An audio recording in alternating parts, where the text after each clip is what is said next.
여자가 이르되 주여 그런 물을 내게 주사 목마르지도 않고 또 여기 물 기르러 오지도 않게 하옵소서. 이르시되 가서 내 남편을 불러오라. 여자가 대답하여 이르되 나는 남편이 없나이다. 예수께서 이르시되 내가 남편이 없다 하는 말이 옳도다. 너에게 남편 5이 있었고 지금 있는 자도 내 남편이 아니니 내 말이 참되도다. 여자가 이르되 주여 내가 보니 선지자로소이다. 우리 조상들은 이 산에서 예배하였는데 당신들의 말은 예배할 곳이 예루살렘에 있다 하더이다. 예수께서 이르시되 여자여 내 말을 믿으라. 이 산에서도 말고 예루살렘에서도 말고 너희가 아버지께 예배할 때가 이르리라. 너희는 알지 못하는 것을 예배하고 우리는 아는 것을 예배하노니 이는 구원이 유대인에게서 남이라. 아버지께 참되게 예배하는 자들은 영과 진리로 예배할 때가 오나니 곧 이때라. 아버지께서는 자기에게 이렇게 예배하는 자들을 찾으시느니라. 하나님은 영이시니 예배하는 자가 영과 진리로 예배할지니라. 여자가 이르되 메시아 곧 그리스도라 하는 이가 오실 줄을 내가 아노니 그가 오시면 모든 것을 우리에게 알려주리이다. 예수께서 이르시되 내게 말하는 내가 그라 하시니라. 아멘. 네, 오늘 말씀의 제목 영과 진리로 예배할지니라.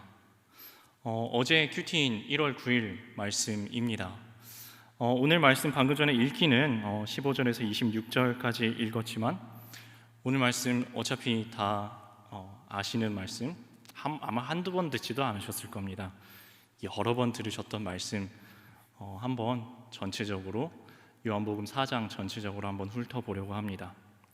시작하기 전에 먼저 큐티인 마지막 적용 질문은 우리에게 이렇게 묻고 있습니다. 고난 가운데 예수님을 만나 영과 진리로 드리는 예배를 경험한 적이 있습니까? 예배 시간에 설교자로서 강단에서 이렇게 말씀을 전할 때 간혹 이런 일들이 제가 경험을 할 때가 있습니다. 저는 분명히 이만큼 준비했는데, 저는 분명히 이만한 그림을 그리려고 올라왔는데 하나님께서 이따만한 그림을 그리시는 때가 있습니다. 저는 분명히 요만큼 기대하고 올라왔는데 성도님들과 설교자가 서로 숨을 쉬듯이 소통을 하면서 하나님께서 이따만한 은혜를 폭포수처럼 쏟아 부어주시는 날이 있습니다. 오늘이 바로 그런 은혜를 폭포수처럼 쏟아 부어주시는 은혜의 날이 되기를 주님의 이름으로 축원합니다. 보라 지금은 은혜 받을 만한 때요, 보라 지금은 구원의 날이로다.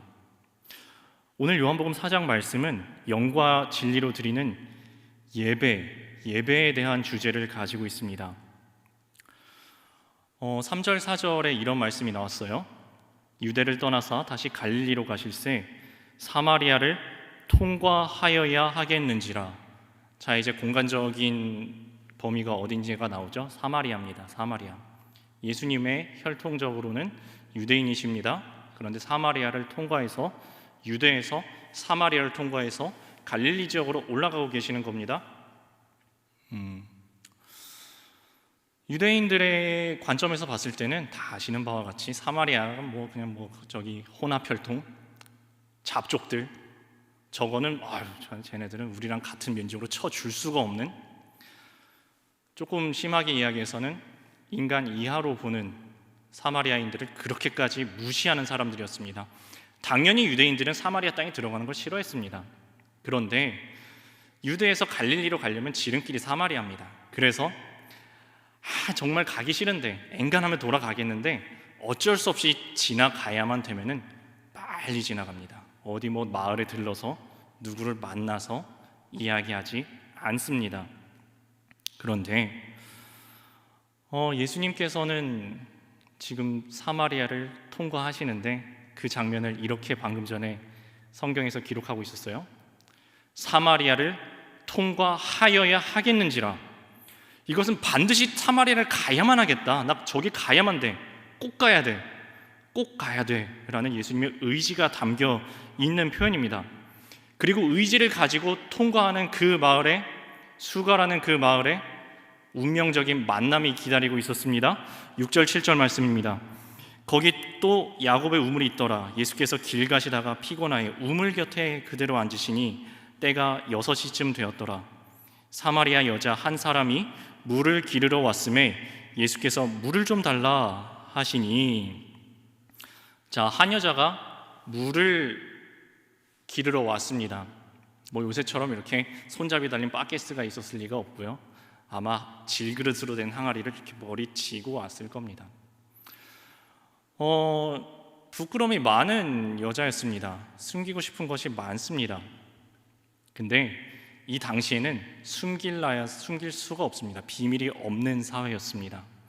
사실 뭐 지금이야 워낙 저희가 이사도 자주 다니고 아파트에 살고 인구 밀도도 워낙 높다 보니까 지금은 뭐 옆집에 누가 사는지 뭐 별로 관심도 없고 알지도 못할 때가 있어요. 이사 나갔다 들어왔다 워낙 자주 하니까요. 그런데 한 5, 60년 전만 해도 그렇지 않다고 들었어요. 아니, 제가 어렸을 때 한 3, 40년 전만 해도 이미 그렇지 않았습니다. 옆집에 뭐 하는지 다 알아요. 소문이 파다합니다. 제가 어렸을 때 초등학교 때 선생님한테 뭐 잘못해가지고 혼나고 나면 온 동네가 압니다. 숨길 수 없는 사회입니다. 5, 60년 전 우리나라만 해도 그랬습니다. 2000년 전 고대 이스라엘 사회는 어땠을까요? 이 여인이 숨기고 싶은 비밀이 있었는데 숨겨졌을까요? 그것도 이 비밀의 내용을 보면은 도무지 숨길 수 있는 내용이 아닙니다. 18절에 비밀의 내용이 나옵니다. 너에게 남편 5이 있었고 지금 있는 자도 내 남편이 아니니 내 말이 참되도다. 자, 이거 도대체 무슨 이야기입니까? 뭐 숫자가 큰 숫자가 나왔어요? 5이 나오고 하나가 나왔어요. 5이라는 숫자는 남편을 지칭할 때 나왔습니다. 5명의 남편이라고 공식적인 호칭을 쓸 수 있는 사람이 나왔습니다. 그 말은 혼인 자체를, 결혼 자체를 5번을 했구나. 5번을 했는데 지금은 또 없대요. 한 사람이 더 있어요. 이 사람은 남편이란 칭호를 쓸 수가 없는 사람입니다. 그러면 지금 같이 살고 있는 이 사람은 남편이라 불릴 수는 없지만 같이 살고 있는 동거인이구나 라고 추정해 볼 수가 있습니다. 5명의 남편들이 있었는데 과거형이에요. 어디 갔는지 몰라요. 어떻게 된 걸까요? 사별일까요? 아니면 이혼일까요? 상식적으로 생각해 봤을 때 5명이 전부 다 죽었을 리는 없을 것 같죠? 뭐 이 여인이 뭐 거의 뭐 연쇄 살인범이 아니고서는 그러지는 않았을 것입니다. 그러면 저희는 또 추론해 볼 수 있습니다. 아, 이혼이구나. 5번을 결혼하고 이혼하고 결혼하고 이혼하고 결혼하고 이혼하고를 5번을 반복하고 이제는 결혼도 안 하고 그냥 같이 살고 있구나. 자, 이제 뭐 우리나라 같이 현대 2024년을 살아가는 저희들은 뭐 워낙 이혼에 대한 이야기들을 자주 듣고 접합니다. 그래서 이혼하면 이혼했나 보다 하는 지금 사회에서도 5번 결혼하고 5번 이혼하고 결혼 안 한 사람이랑 살고 있으면 이야기 거리가 당연히 될 것입니다. 그 정도 되면은 이제 동창회 못 가요. 동창회 가면 이제 사람들이 문 열고 들어가는 순간 다 쳐다봅니다. 혹시 결혼식 청첩장을 받았어요? 그래가지고 가기 싫은데 너무 친한 친구라서 안 갈 수가 없어서 해서 가서 결혼식 사진을 찍으러 딱 서는 순간 앞 옆에 아무도 안 섭니다. 참 아쉽다 하면서 그래도 뷔페는 먹고 가야지. 식당에 가는 순간 아무도 내 옆에는 안 앉아요. 대신 내 뒤에 앉습니다. 그리고 내 이야기를 합니다. 다 들려요. 오늘날에도 그럴 것입니다. 2000년 전 고대 이스라엘 사회 때는 어땠을까요? 동네 사람들이 지금이야 워낙 뭐 자주 이사를 다니지만 이 당시에는 엔간하면 특별한 사정이 없으면 태어나서 그 동네에서 자라서 그 동네에서 크고 거동나에서 죽는 겁니다. 이건 소문이 다 모두가 아는 겁니다. 모두가 알고 있어요. 뒤에서 수근수근, 아니 앞에서 대놓고 욕하는 사람들도 분명히 많이 있었을 것입니다. 이러쿵저러쿵 오만 이야기를 이 여인은 귀에 딱지가 않도록 늘 듣고 살았을 것입니다. 그래서 이 여인에게는 진짜 가기 싫은 곳이 한 군데 장소가 있었을 것입니다. 바로 우물가입니다. 우물가. 여러분 어렸을 때 동네 우물에 있으셨나요? 저는 어렸을 때만 해도 저희 동네 우물이 있었어요. 우물이.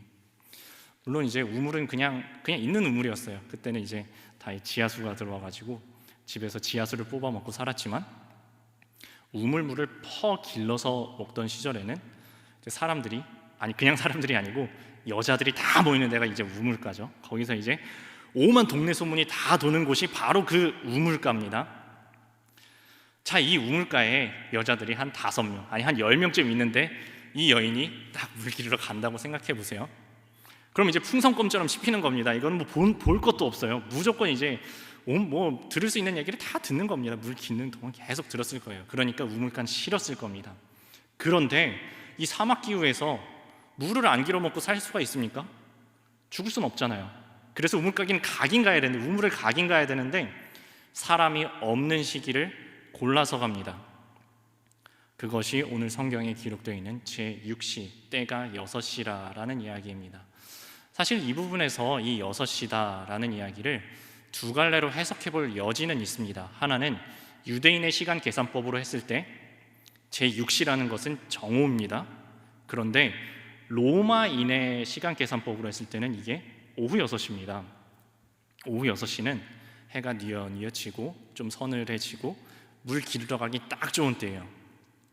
그러면 지금 이 시간은 오후 6시일까 아니면 정오 12시일까? 이 부분을 보면은 두 가지 추론 가능한 단서들이 있습니다. 어떤 계산법을 썼을까? 하나는 7절부터 26절까지 예수님과의 긴 대화가 나와요. 그런데 대화에 끼어드는 사람이 한 명도 없습니다. 한 명도 없어요. 옆에 어떤 사람도 등장을 하지가 않아요. 예수님과 여인 2명의 이야기밖에 없습니다. 아, 옆에 사람이 없구나. 더 확실해지는 것은 29절에 보면은 이 여인이 이분이 그리스도구나 하고 깨닫습니다. 그리고 복음을 전해야겠다 하고서 옆에 사람들한테 전하지 않고 바로 물동이를 버려두고 마을로 들어가니라라는 얘기가 나와요. 그걸로 봐서는 옆에 사람이 없는 게 거의 확실합니다. 그러면 이때는 정오라고 볼 수 있겠죠.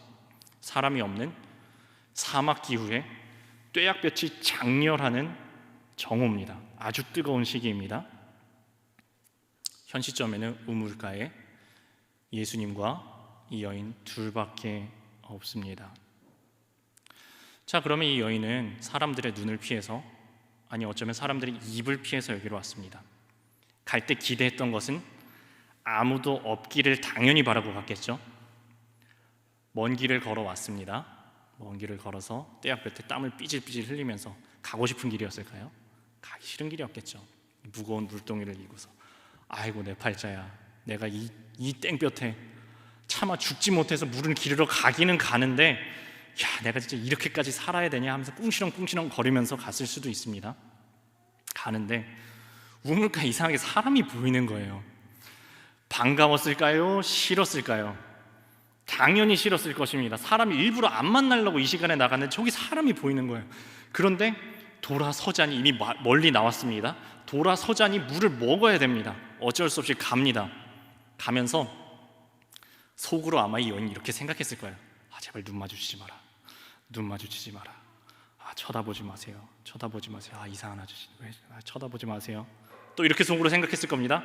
말 걸지 마세요. 말 걸지 마라. 말 걸지 마라. 속으로 생각하면서 가까이 갔을 겁니다. 얼굴을 딱 보니까 이 사람은 하필 사마리아 같은 우리 민족도 아니고 우리를 벌레 취급하는 저 유대인입니다. 저 이상한 아저씨 왜 온 거야 도대체? 이 시간에 이 뙤양볕에 왜 저기 와가지고 저러고 있는 거야? 제발 말만 걸지 마라 하고서 얼른 물을 기르려고 하는 순간 이 아저씨가, 물론 저희는 알고 있습니다. 이 아저씨가 사실은 예수님이라는 것을. 하지만 이 시점의 여인은 아직 예수님이라는 걸 몰라요. 그냥 이상한 유대인 아저씨입니다. 이상한 아저씨가 이 여인한테 말을 겁는 겁니다. 이렇게 이야기합니다. 나에게 물을 좀 달라. 염치도 없지. 자기들 우리를 벌레 취급하는 거 다 아는데 우리 동네 들어오기는 왜 들어왔대? 저 외지인이 우리랑 사이도 안 좋으면서 왜 와서 왜 갑자기 물을 달라 그래? 무슨 염치로? 이게 참 마음에 안 들었어요. 날카로운 반응이 나갑니다.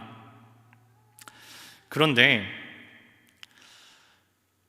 당신들 우리 상종도 안 하는 사람이 와가지고 왜 물 달라 그럽니까? 라고 날카롭게 반응하는 이 여인 앞에 예수님은 너무너무 태연하십니다. 오히려 이렇게 이야기하셔요. 그래. 근데 너 내가 누군지 몰라서 그러는 거야. 너 내가 누군 줄 알았으면은 사실은 내가 너한테 물을 달라 하는 게 아니고 너가 나한테 물을 좀 주세요 라고 말했어야 돼 라는 이야기가 나옵니다. 너가 나한테 물을 줘야 달라고 해야 돼. 이 여인이 뭔 소리 하고서 아래 위를 쓱 훑어봤을 거예요.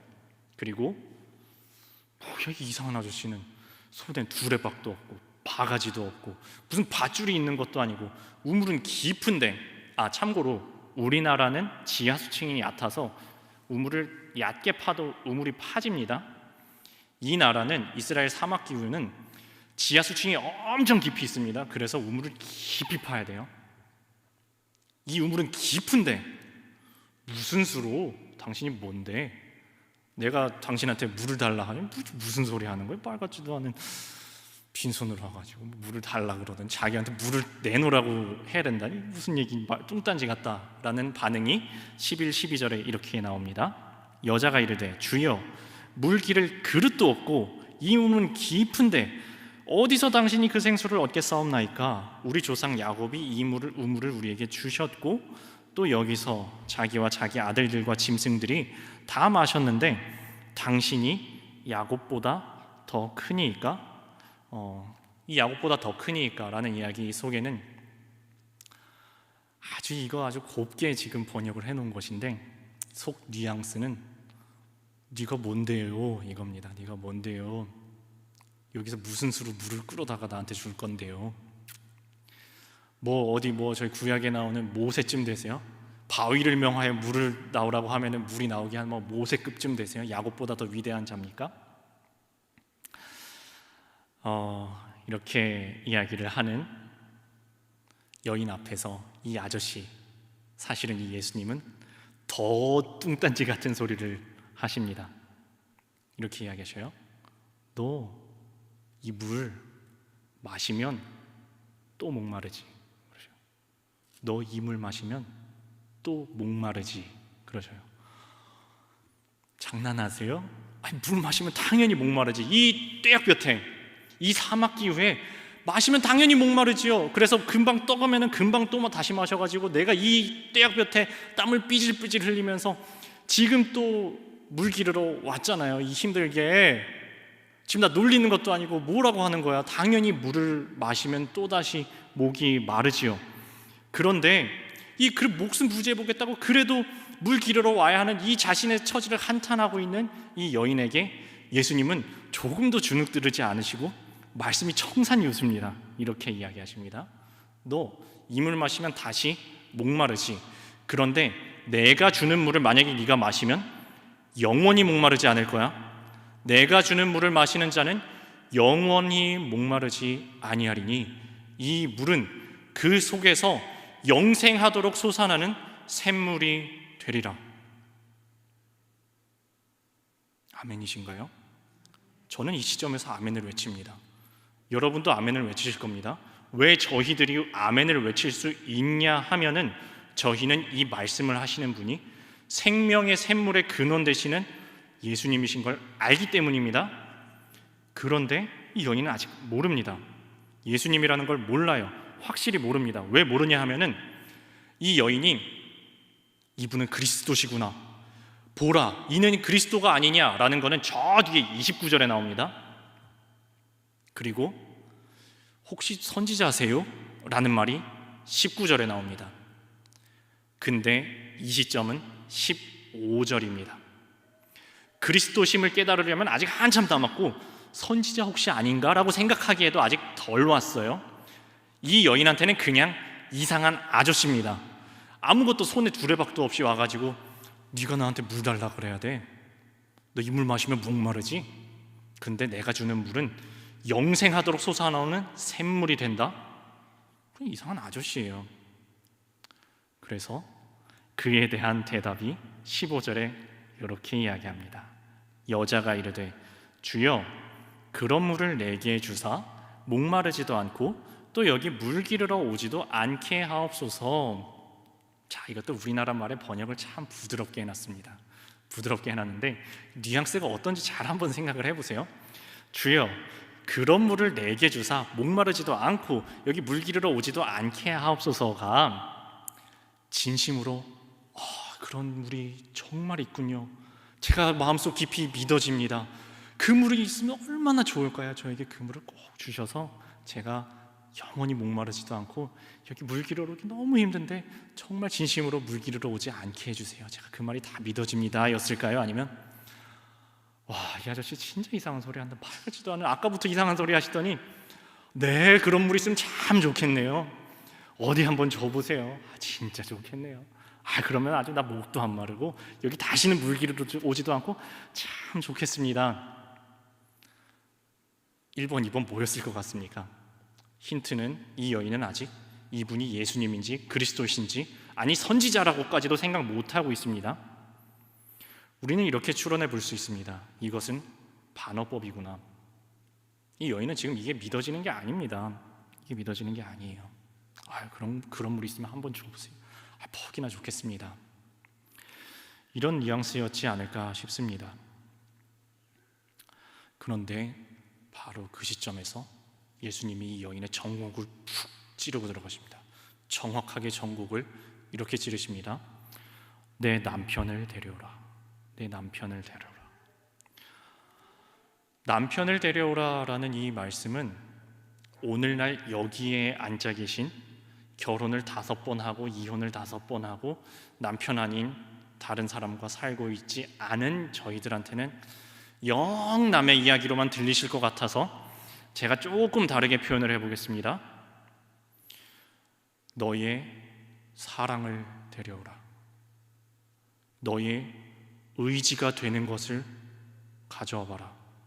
네가 의지하는 것을 가져와 봐라. 너의 힘이 되는 사람을 데리고 와 봐라. 너의 의지가 되어주는 사람을, 네가 어려울 때, 가장 어려울 때 손 내밀어 주는 사람을 데려와 봐라. 너의 삶의 의미가 되어주는 사람을 데려와 봐라. 너의 삶의 가장 힘든 순간에 삶을 포기하고 싶을 때에도 너의 삶의 이유가 되어주는 사람을, 너의 사랑을 데려오라. 이 예수님의 말씀 앞에 이 여자는 번개 맞은 것 같았을 겁니다. 너무너무 깜짝 놀랐을 겁니다. 그런데 사람들은 이 여인을 볼 때마다 이렇게 이야기했을 겁니다. 너 남편이 많아도 너무 많아. 너 남자가 많아도 너무 많아. 너무 많아서 문제야 라고 사람들은 손가락질하며 이렇게 이야기했을 겁니다. 그런데 이 여인의 생각은 달랐습니다. 많기는 많아. 근데 돌아보니까 아무도 없어. 풍요 속의 빈곤이야. 내가 바닷물 위를 표류하고 있는데 천지사방이 다 물인데 마실 수 있는 물은 한 모금도 없는 것처럼 내 인생에 그래 남자가 많았어. 근데 그 어떤 누구도 의지가 되어주지 못했고, 나를 끝까지 사랑해주지 못했고, 나에게 진정한 힘이 되어주지 못했고, 삶의 이유가 되어주지 못했고, 나에게 의미가 되어주지 못했어. 나에게 진정한 사랑이 되어주지 못했어. 돌아보니 아무도 남지 않았어. 붙잡고 싶었는데 빈손이야. 이 여인은 이렇게 대답합니다. 저희 남편이 없습니다. 없어요. 없습니다. 뜻밖에도 예수님이 이 말에 그대로 동의를 해주십니다. 내가 남편이 없다 하는 말이 옳도다. 내가 남편이 없다 하는 말이 옳도다. 어쩌면 이 여인은 살짝 놀랬을 수 있습니다. 이 양반이 정곡을 푹 찌르고 들어오더니 의외로 순순히 인정을 해주네. 그런데 이 양반이, 이 아저씨가, 이 아직 예수님인지 알아차리기 전에 이분이 한마디를 더 붙이십니다. 18절입니다. 너에게 남편 5이 있었고 지금 있는 자도 내 남편이 아니니 너의 말이 참되도다. 이 여자는 진짜 천둥 번개를 맞은 것처럼 깜짝 놀라서 어쩌면 주저앉아 버렸을지도 모릅니다. 어떻게 알았지? 비밀인데? 이 사람이 무슨 우리 동네 사람도 아니고 분명히 외지인인데, 아니 외국인인데 유대인인데, 우리랑 상종도 하지 않는, 도무지 이걸 알 수 방법이 없는 유대인인데, 오늘 처음 본 사람인데 어떻게 알았지? 어떻게 알았지? 순간 이 여인의 머릿속을 싹 스치고 지나가는 생각이 하나 있습니다. 하나님, 이거는 사람의 능력이 아니구나. 하나님의 능력이구나. 저 안에 하나님의 능력이 있구나. 저 사람이 그냥 사람이 아니라, 오늘 그냥 이상한 소리를 하는 이상한 아저씨가 아니라 하나님이 보내심을 받은 선지자구나. 이런 생각이 들었을 것입니다. 어떻게 알았지 근데? 이 여인은 이해할 수 없었지만 사실은 하나님께 비밀이 어디 있겠습니까? 사람은 외모를 보거니와 나 여호와는 중심을 보느니라. 예수님은 당연히 하셨죠. 아니, 처음 볼 때부터 하셨죠. 아니, 사마리아에 진입하시기 전부터 사마리아를 통과하여야 하겠느니라. 그 시점부터 이미 당연히 아셨죠. 이 여인의 모든 형편을 말입니다. 이 여인의 사정은 도대체 어떻게 된 것일까요? 도대체 무슨 연고가 있었길래 남자를 갈아치우고 실패하면서도 또 잡으려고 했을까요? 아마도 이 여인에게는 집착이 있었던 것 같습니다. 남편이 나의 갈망을 채워줄 것이라고 채우고 싶었던 것이 있었던 것 같습니다. 어쩌면 잘생긴 사람을 쫓았을 수 있습니다. 어쩌면 부유한 사람을, 어쩌면 유명한 사람을, 어쩌면 건강한 사람을, 어쩌면 학식 있는 사람을, 어쩌면 나만 바라봐 줄 것 같은 사람을 쫓아다녔을 수 있습니다. 그런데 붙잡아도 붙잡히지 않았고요, 채워도 채워지지 않았습니다. 갈아치웠는데 또 채워지지 않습니다. 또 갈아치웠는데 또 채워지지 않습니다. 채워지지 않는 갈증이 있었던 겁니다. 그러고 보니 이 지점에서 이 여인은 머릿속을 싹 스치는 한마디, 조금 전에 들은 한마디가 있었을 겁니다.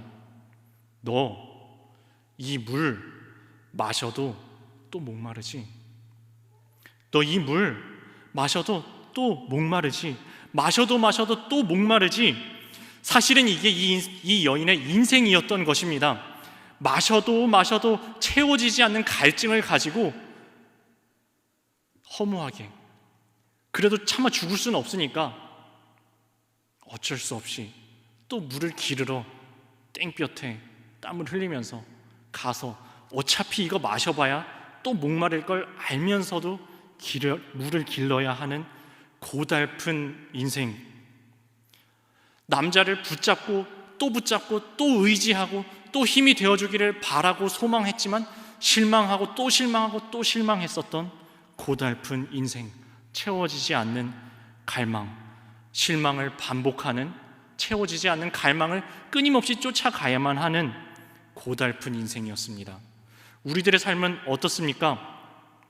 만약 예수님이 오늘 이 지점에 우리에게 너의 남편을 불러오라, 네가 의지하는 것을 가져와 봐라, 너의 힘이 되는 것이 있니? 그거 한번 가져와 봐. 그래, 한번 가져와 봐. 네가 그렇게 붙잡고 싶은 게 있어? 한번 가지고 와봐 하신다면 우리는 뭐라고 대답하시겠습니까? 주님 앞에 우리는 무엇을 사랑하며 살아가고 있습니까? 무엇을 의지하려고 노력하며, 무엇을 붙잡으려고 노력하며 오늘도 달려가고 계십니까?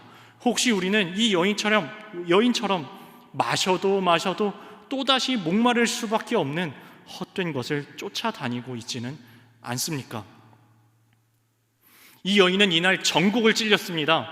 너에게 남편 5이나 있었는데 다 너를 떠났고 과거형이고 지금 너의 곁에 있는 그 사람도 남편이 아니구나. 놀랐습니다. 뒤에서 수근수근거리는 사람은 많았고 내 앞에서 욕하는 사람도 많았는데 이런 이야기를 해준 사람은 처음이었습니다. 그를 깨달았습니다.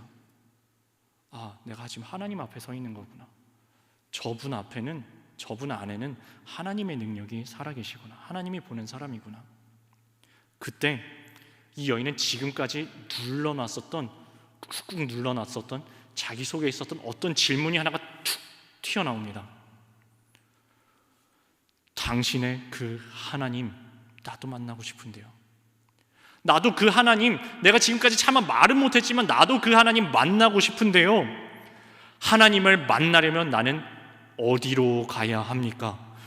우리 사마리아 사람들은 저 산, 이 산, 곧 그리심 산을 이야기하는 겁니다. 사마리아 산당을 세워놨었던 이 산에서 예배해야 된다고 하고, 당신들 유대인들은 저 예루살렘으로 가서 예배해야 된다고 하는데, 예배를 하려면, 하나님을 만나려면 어디로 가야 합니까? 라는 말씀이 19, 20절에 기록되어 있습니다. 여자가 이르되 주여 내가 보니 선지자로소이다. 우리 조상들은 이 산에서 예배하였는데 당신들의 말은 예배할 곳이 예루살렘에 있다 하더이다.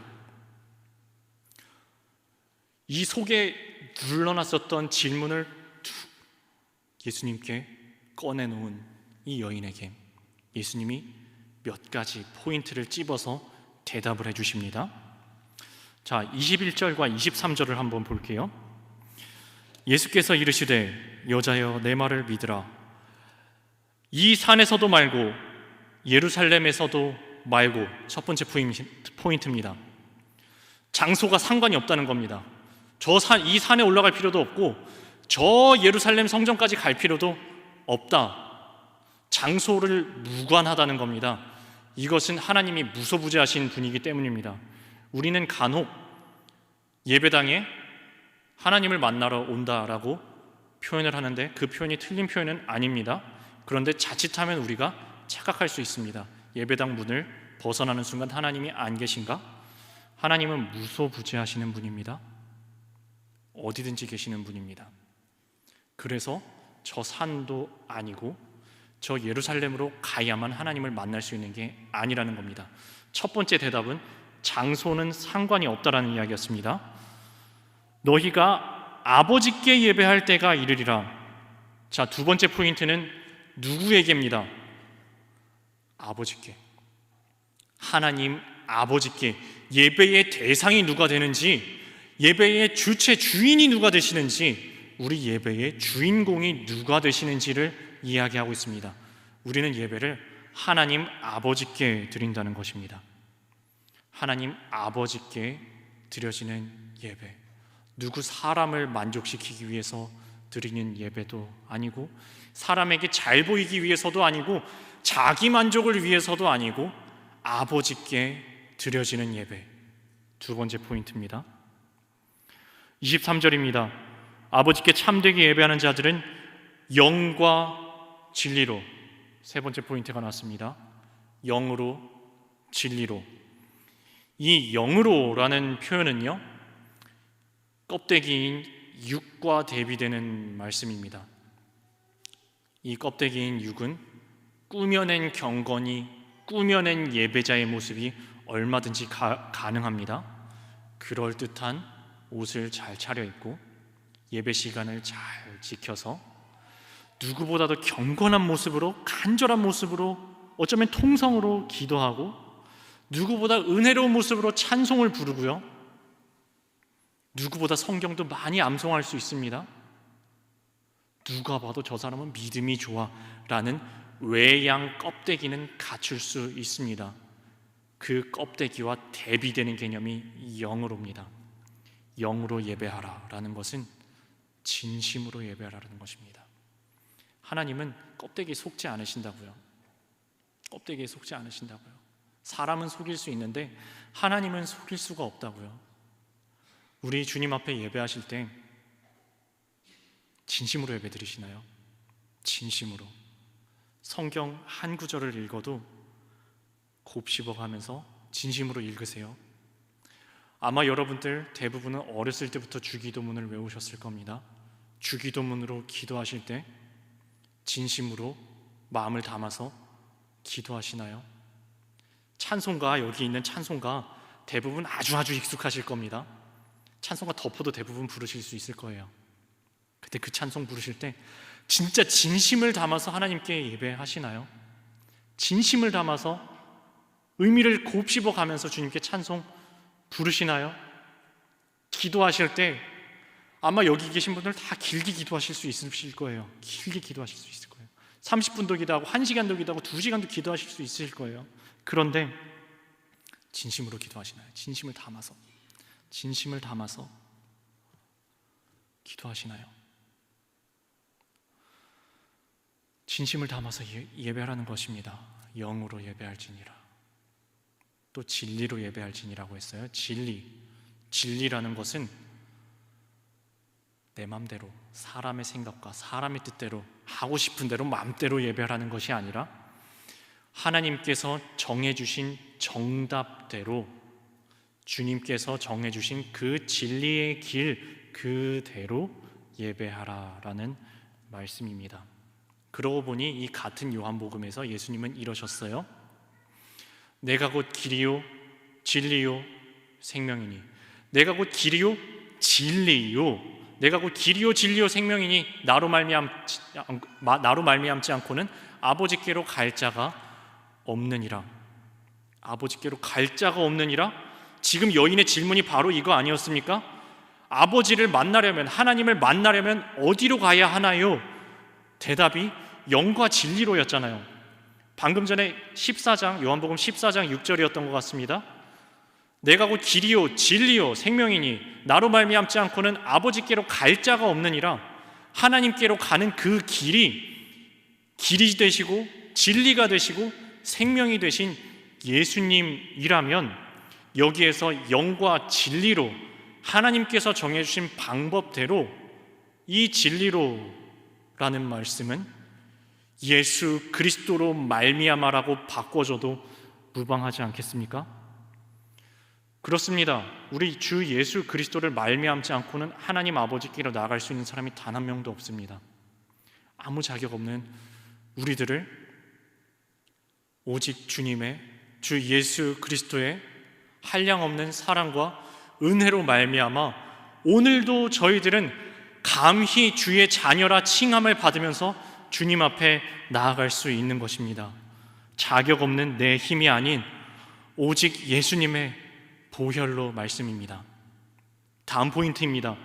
예배할 때가 오나니 곧 이때라라는 말씀은 바로 지금이라는 이야기입니다. 이미 흘러가 버린 과거라서 땅을 치며 후회해야 되는 옛날 과거가 아니라는 이야기입니다. 또는 아직 오지 않아서 언제 와야 될지를 기다리고 목을 빼고 기다려야 하는 저 언제 올지 모르는 미래도 아니라 바로 지금 이때라는 것입니다. 예배할 때가 오나니 곧 이때라. 그리고 마지막 포인트입니다. 아버지께서는 자기에게 이렇게 예배하는 자들을 찾으시느니라. 제 생각에는 이게 가장 중요한 포인트입니다. 예수님께서는 이 여인에게 이렇게 말씀하고 계시는 겁니다. 네가 하나님 찾아가는 줄 알았어? 아니야. 하나님이 너를 찾아오시는 거야. 네가 하나님을 찾아가는 것이 아니고 하나님이 너를 찾아가시는 거야. 네가 먼저 하나님을 사랑하는 것이 아니고 하나님이 너를 먼저 사랑하시는 거야. 이것을 성경에서는 이렇게 이야기합니다. 하나님은 우리를 찾아오시는 하나님, 찾을 때까지 찾으시는 하나님, 찾은 즉 기뻐하며 이웃을 불러 모아서 내가 내 잃어버린 양을 찾았다, 내가 내 잃어버린 아들을 찾았다, 함께 기뻐하자. 잔치를 벌이시는, 찾을 때까지 찾으시는 하나님, 그것이 하나님의 마음이라는 것입니다. 아버지께서는 자기에게 이렇게 예배하는 자들을 찾으시느니라. 그러고 보니 오늘 말씀에서도 이 사마리아 여인이 예수님을 찾아간 것이 아니었습니다. 예수님이 사마리아 여인을 찾아가셨습니다. 사마리아를 통과하여야 하겠는지라. 나는 저기로 가야만 하겠다. 난 저 사람 만나야만겠어. 이 여인이 무슨 예수님을 기다리고 앉아있지 않았습니다. 정결하게 정갈한 복장을 갖추고 적정한 장소를 찾아가서 기도하고 있는 중에 예수님을 만난 것이 아닙니다. 땡볕에 부끄러워서 사람 눈을 피해서 땀을 삐질삐질 흘리면서 그래도 먹고 살아야겠다고 우물에 열심히 물 기르러 가는 그 순간에 찾아오신 겁니다. 가장 취약한 모습일 때, 가장 못난 모습일 때, 숨기고 싶은 모습일 때, 가장 처절하고 보잘것없고 삶에 찌들어서 피곤하고 지친 모습일 때 예수님께서는 정확히 그 시점에 찾아오셨습니다. 이것이 우리를 찾아오시는 하나님의 모습입니다. 아니, 성경은 끊임없이 하나님께서 우리를 찾아오시는 이야기들로 가득 차 있습니다. 야곱에게도 그렇게 찾아오셨습니다. 아버지를 속이고 과도한 욕심을 내서 형의 것을 다 강탈해서 내가 다 가진 줄 알았는데 사실은 아무것도 못 가지고 빈털터리가 돼가지고 광야로 목숨 하나 부지하겠다고 도망가던 그날 밤, 하나님께서 찾아오셔서 내가 너와 함께하겠다 말씀해 주셨습니다. 그렇게 야곱에게 가장 보잘것없는 그 순간에 찾아오셨습니다. 엘리야에게도 가장 보잘것없는 그 순간에 찾아오셨습니다. 갈멜산에서 바알 선지자와 아세라 선지자와 싸워서 믿음의 전투에서 이겼습니다.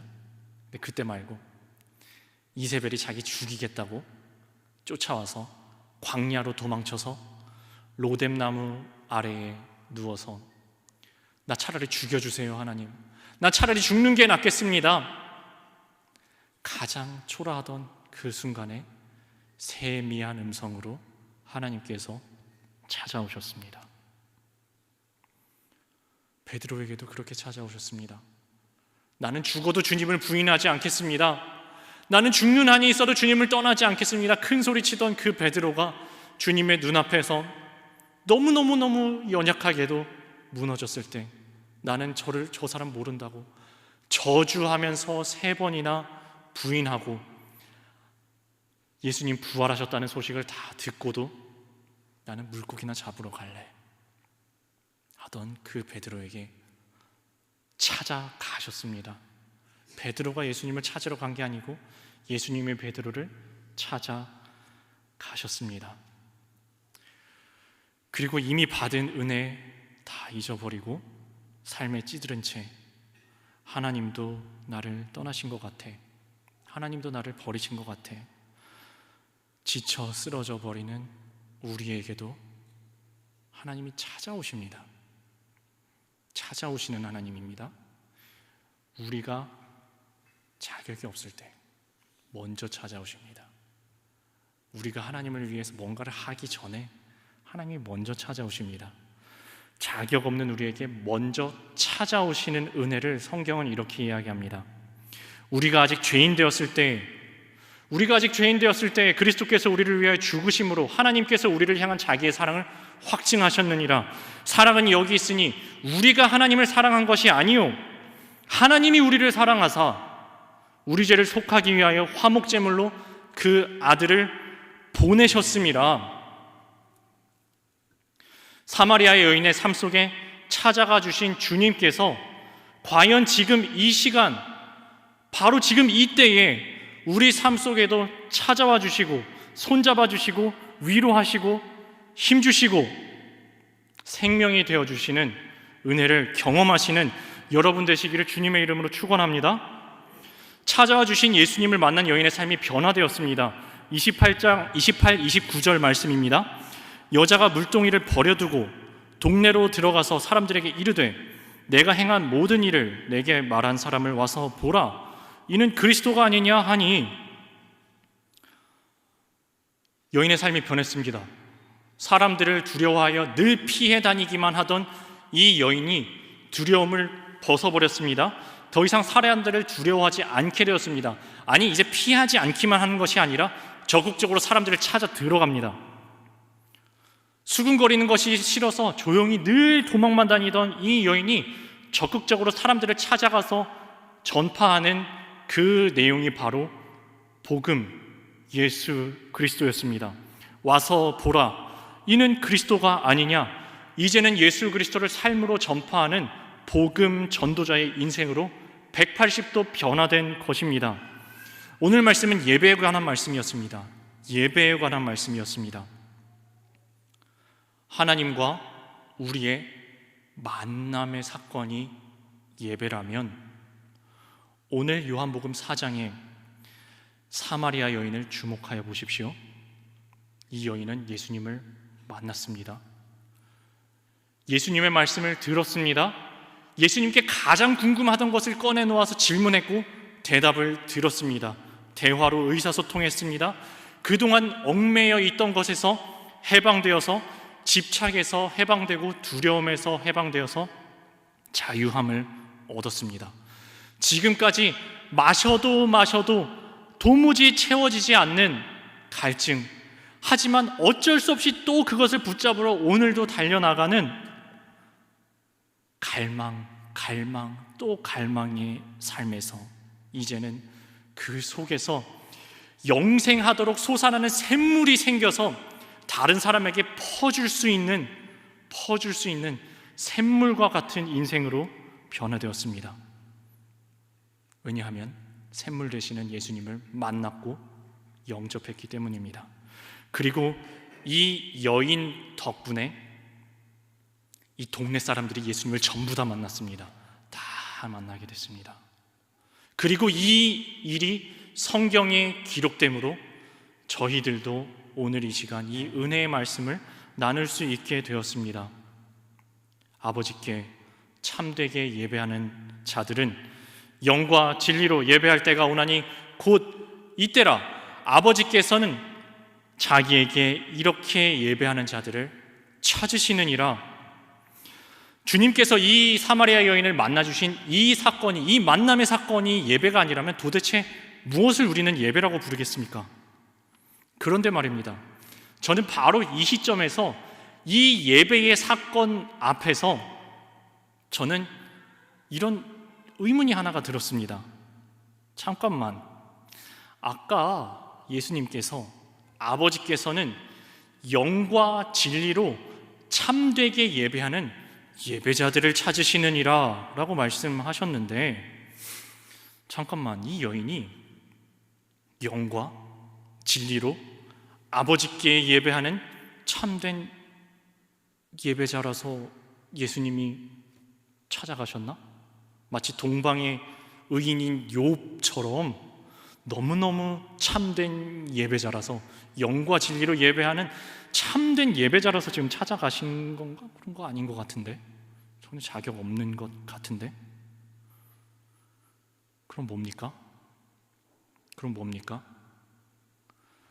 자격 없는 자에게 찾아와 주시고 의롭지 않은 자를 의롭다 칭해 주시는 것을 저희들은 칭의라고 부릅니다. 칭의. 전혀 의롭지 않은데 의롭다 칭해 주시고, 아무런 자격 없는데 너는 내 아들이라, 너는 내 딸이라 불러 주시는 것, 그 은혜를 우리는 칭의라고 부릅니다. 이 칭의의 은혜는 사실 저희는 이해할 수가 없습니다. 이 여인은 도대체 왜 만나 주신 거예요? 몰라요. 모르겠어요. 이 여인 왜 만나 주셨어요? 몰라요. 하나님의 은혜로 이 쓸데없는 자, 사실 저도 왜 만나 주셨는지 모르겠어요. 이 쓸데없는 자 왜 구속하여 주는지 나는 알 수 없도다. 이것이 정직한 저희들의 고백입니다. 이 쓸데없는 자를 왜 구원하여 주시는지, 왜 찾아와 주시는지, 왜 만나 주시는지 나는 알 수 없도다. 그러나 내가 믿고 또 확신하는 것은, 내 모든 형편을 다 아시는 주님께서 내가 숨기고 누르고 나도 잊어버리고 살았던 그 모든 것까지, 내 모든 형편을, 내 부모도 몰라주는 내 모든 형편을 다 아시는 주님께서 늘 돌보아 주실 것을, 늘 보호해 주실 것을, 또 찾아와 주시고 또 은혜 베풀어 주실 것을 우리는 확실히 압니다. 그것이 저희들의 믿음입니다. 그러면 오늘 말씀에서 이 사마리아 여인을 만나 주신 주님은 이 사마리아 여인만의 주님이 되셨습니까? 아닙니다. 39절부터 42절 말씀입니다. 좀 길지만 제가 읽어드리겠습니다. 여자의 말이 내가 행한 모든 것을 그가 내게 말하였다 증언하므로 그 동네 중에 많은 사마리아인이 예수를 믿는지라. 사마리아인들이 예수께 와서 자기들과 함께 유하시기를 청하니 거기서 이틀을 유하심에 예수의 말씀으로 말미암아 믿는 자가 더욱 많아 그 여자에게 이르되 이제 우리가 믿는 것은 너의 말로 인함이 아니니 이는 우리가 친히 듣고 그가 참으로 세상의 구주신 줄을 알미라 하였더라. 이름도 기록되지 않는 수많은 사마리아인들이, 사람 취급도 못 받던 그 이름도 기록되지 않은 수많은 사마리아인들이 40절 보니까 예수님을 청했어요. 영접했습니다. 예수님은 그들과 함께 유하시매라고 되어 있습니다. 예수님께서 그들 사이에 함께 거하셨습니다. 42절 보면은 이 사람들이 이렇게 증언합니다. 우리가 친히 들었다. 예수님께서 이들과 친히 말씀하셨다는 이야기입니다. 그리고 이렇게 이야기합니다. 그가 참으로 세상의 구주신 줄 알미라. 구주 되신 예수님을 만나 구원함을 얻었다라는 이야기입니다. 아무 자격 없는 이 사람들을 찾아가 주신 주님은 또한 아무 자격 없는 저희들도 찾아와 주시고 만나 주시고 말씀하시고 일으켜 세워 주시고 위로하시고 고치시고 하나님의 자녀 삼아 주십니다. 영접하는 자, 곧 그 이름을 믿는 자들에게는 하나님의 자녀가 되는 권세를 주셨으니 이는 혈통으로나 육정으로나 사람의 뜻으로 나지 아니하고 오직 하나님께로부터 난 자들이니라. 찾아오시는 하나님의 은혜로 하나님의 자녀, 성도 되신 여러분들, 저는 여러분과 함께 이 설림교회에서 3년 1개월, 짧다면 매우 짧은 시간, 또 어떻게 생각하면 짧은 시간이 전혀 아니지만 돌이켜보면 순식간의 시간이 지나간 것 같습니다. 3주 전 연말을 맞아서 저희는 중고등부 청년부와 연합예배를 했는데 그때 제가 기도회를 인도했습니다. 먼저 가정을 위해 기도합시다 했습니다. 가정을 위해 기도했습니다. 학교를 위해 기도합시다 기도했습니다. 친구들을 위해 기도합시다 기도했습니다. 그리고 마지막으로 우리 교회를 위하여서 함께 기도하는데, 저 기도에 인도를 해야 되는데 아무 말도 할 수가 없이 눈물만 나는 겁니다. 하나님 아시지요? 하나님 아시지요? 사랑하는 성도 여러분들, 제가 여러분의 마음 다는 모릅니다. 근데 아주 모르지는 않습니다. 여러분이나 저나 다 부족하고 연약한, 넘어지기 쉽고 쉽게 상처받는 한 사람 한 사람들일 뿐입니다. 겉으로 볼 때 제가 어떻게 보였었는지 잘 모르겠습니다. 어쩌면 유능해 보였을 수도 있어요. 근데 제가 한 가지 고백하는 것은 제가 이곳에서 제 노력과 능력으로 이룬 것은 단 하나도 없습니다. 아니, 애초에 교회는 사람의 재능과 힘과 능력으로 무언가를 성취하는 곳이 아니기 때문입니다. 제가 여러분을 위해서 지금까지 뭐 해드린 것도 아무것도 없습니다. 돌이켜보면 아무것도 해드린 게 없는 것 같아요. 과분한 사랑만 많이 받았습니다. 해드린 게 없어요. 지금도 여러분한테 해드릴 수 있는 게 없습니다. 근데 딱 하나 해드릴 수 있는 것 같아요. 제가 여러분 위해 기도해드릴 수 있을 것 같습니다. 그리고 기도하겠습니다. 여러분을 위해서 기도하겠습니다. 여러분의 각자의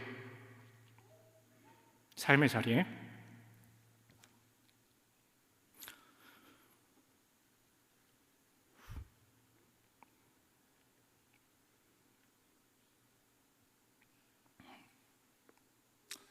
여러분의 삶의 자리에, 가정에, 직장에 애쓰고 힘쓰는 처절한 모든 순간순간마다 하나님께서 찾아가 주시고 만나 주시고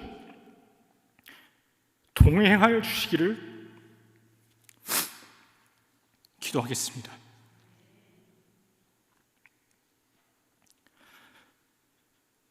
사람이 힘으로도 할 수 없고 능으로도 할 수 없는 모든 것을 하시는 주님께서 여러분을 통하여서 역사하시기를, 그리하여서 우리가 기도하는 것보다, 생각하는 것보다 더욱더 응답하시는 하나님의 역사하심이 여러분의 삶에서 이루어지기를 기도하겠습니다. 죽은 자를 살리시는 생명의 주님께서 여러분의 심령을 소생케 하시기를 기도하겠습니다. 우리 가운데서 선한 일을 시작하신 그분께서, 우리 안에 선한 일을 시작하신 그분께서 그리스도의 날까지 이루실 줄을, 완성하실 줄을 우리는 믿으니, 그 믿음 가지고 여러분 가운데 선한 일을 시작하신 주님께서 과연 그 약속하신 그대로 그리스도의 날까지 이루시기를, 완성하시기를 기도하겠습니다. 마지막으로 사도행전 20장 32절 읽어드리고 설교 말씀 마치겠습니다. 지금 내가 여러분을 주와 및 그 은혜의 말씀에 부탁하노니 그 말씀이 여러분을 능히 든든히 세우사 거룩하게 하심을 입은 모든 자 가운데 기업이 있게 하시리라. 기도하겠습니다.